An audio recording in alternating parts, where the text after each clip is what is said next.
She is a 200-pound loggerhead. You'll see why she's called a loggerhead, because she's got a head like a pumpkin.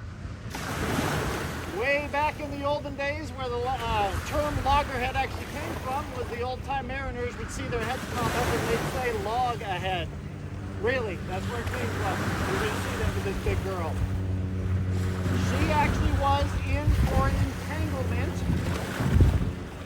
especially at the beginning of lobster season. It's like a free meal, or they think so. So they'll go down and they'll get into the lobster traps, but unfortunately sometimes they will get caught up in those lobster traps. So when you get a chance to see her, you will see where she's actually still got a scar mark. She had it wrapped around her neck, and unfortunately it became tight. The good thing is she was so large and so strong that she pulled that trap around for a few days, and those things are about 30 to 40 pounds because they're weighted down. So she's very lucky she was large and strong, but she still did have a lot of recovery from those injuries that were around her neck, but she is rocked and ready to go. So once again, we got Tina the sea turtle. I am going to try and rake some of this up, and yes, by the time I get it out of the way, the next rake will be in. The turtle does not care that there's seaweed. It's aesthetically pleasing for photographs. That's why I'm raking the beach. It's all good. Now, I will take some of these ridges out so it's a bit more smooth, and that's more so we don't fall down when we're taking the turtle down. Your best vantage point. Now, everywhere's going to be fine because it's such a large turtle that you will see the turtle, but your best vantage point is right about here is where the bin is going to be set down. Good spot.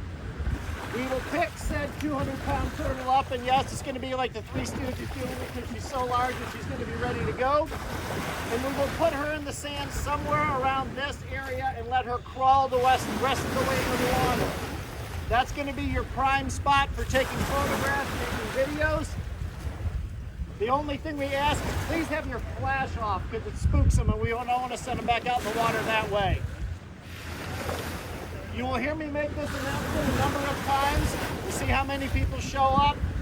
But always at the last minute, there's going to be a guy that's going to come in. He's going to get about ankle deep in the water right past all of you and go, I can't understand why nobody's standing here. I've got the best spot in the world.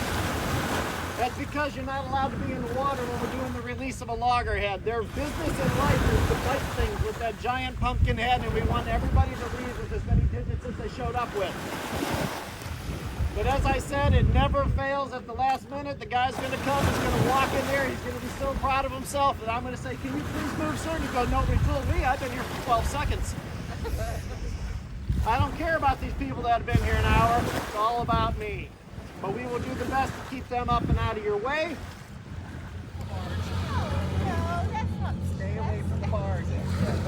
There's no lobster on the bars. I think we might want to give a couple minutes. You got it. No, I won't now. Right.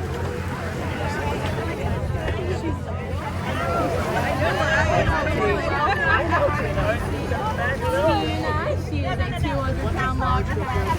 We've got Betty, our general manager. She's going to We're just waiting for the letting the barge pass go by. so that she doesn't slow right onto the barge. Go by.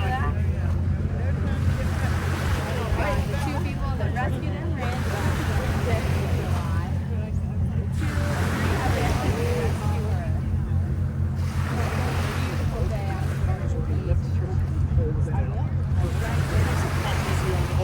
And I'm going to ask you as soon as we get out of the business, take the lead so that everyone knows.